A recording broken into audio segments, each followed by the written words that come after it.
Eleanor and I should have known earlier. But Gwen was a preemie to begin with. That meant oxygen at first, and after that, special checkups. And her early months were bumpy. She had jaundice, she had roseola, she had colic, she had a heart murmur. Things that I can now see distracted us, especially with the one-chance policy. We were focused on her health to the exclusion of all else. For the netted, it was different, of course. But for us, surplus, the limit was 1 pregnancy per couple. And Eleanor was just out of jail. Outside the house, she had a drone minder tracking her every move. The message was clear. She was not getting away with anything.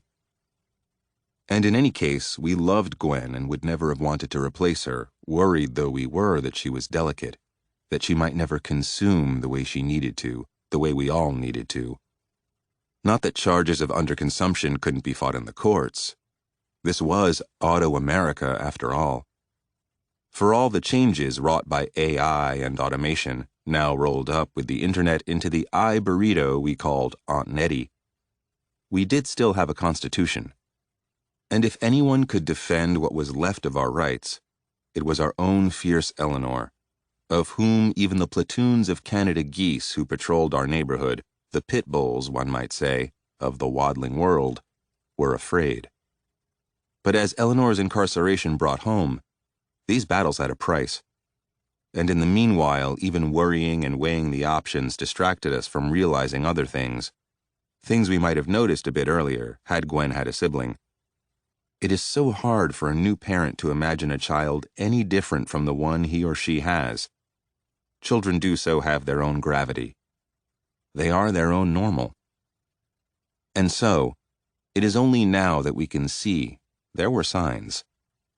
All children take what's in their crib and throw it, for example. It is universal. But Gwen threw her stuffed animals straight through her bedroom doorway. They shot out, never so much as grazing the doorframe. And they always hit the wall of the staircase across from her bedroom at a certain spot, with the precise force they needed to bounce forward and drop clean down to the bottom of the stairwell. Was she maybe 2 when she did this? Not even, although she was already a southpaw. And already she seemed to have unusually long arms and long fingers, or so I remember remarking one day, not that Eleanor and I had so many babies on which to base our comparison. Ours was just an impression. But it was a strong impression. Her fingers were long. I remember, too, having to round up a veritable menagerie on the landing before I could start up the stairs. The stuffed hippo, the stuffed tiger, the 3 or 4 stuffed dogs, the stuffed orca and toucan and platypus and turtle. I gathered them all into my arms like the storybook zookeeper of some peaceable kingdom. It was as if I, too, ought by rights to have been made of plush. Of course, our house was automated, as all surplus houses were required to be by law, and the animals could easily have been clear-floated. All I had to do was say the word and the housebots would emerge from their closets, their green appendages poised to help.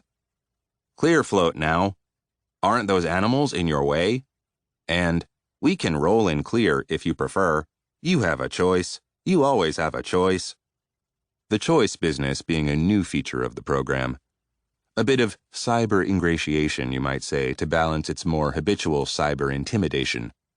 If you trip, it will be your own fault, for example, and do note that your choice is on the record. Nothing is being hidden from you. Your choice is on the record. Meaning that I was losing living points every time. Living points being something like what we used to call brownie points when I was growing up, except that these were more critical than money for everything from getting a loan to getting a plane ticket to getting Gwen into net U one day, should we dream of doing that. A goal that people said involved tens of thousands, or maybe even hundreds of thousands of points. But I picked the animals up myself anyway, as did Eleanor when it was she who came upon them, her silver hair and black eyes shining. And all because we wanted to dump the animals into Gwen's crib ourselves and hear her quick, cresting laughter as she immediately set about hurling them again. Everything was a game to her. A most wonderful, loving, endless game. Her spy eyes lit up with mischief. Her tea-brown cheeks flushed the hot orange pink you see on the underside of clouds at sunset. Often she laughed so hard she fell as she threw, plopping down on her soft bottom, but grabbing the crib rail so hard as she scrambled back up that the whole crib shook. Was this the delicate newborn we had once so anxiously tended? Now, breathtakingly robust, indestructible it seemed, she wore an old-time soft yellow blanket sleeper with attached feet and bunny ears, a hand-knit, extra-warm version of a suit Eleanor remembered from her own childhood.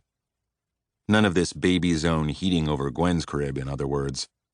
She hardly seemed to need zone heat in any case, having learned so early to blow on her hands if they were cold and to cuddle with us if she needed to for warmth. Indeed, we were all given to cuddling, and we all wore sweaters too to avoid turning on the zone heat, for which we were constantly house-scolded. Don't you find it a bit chilly? Why not choose to turn on the zone heat? You'll be more comfortable. Eleanor, especially. Don't you find it a bit chilly?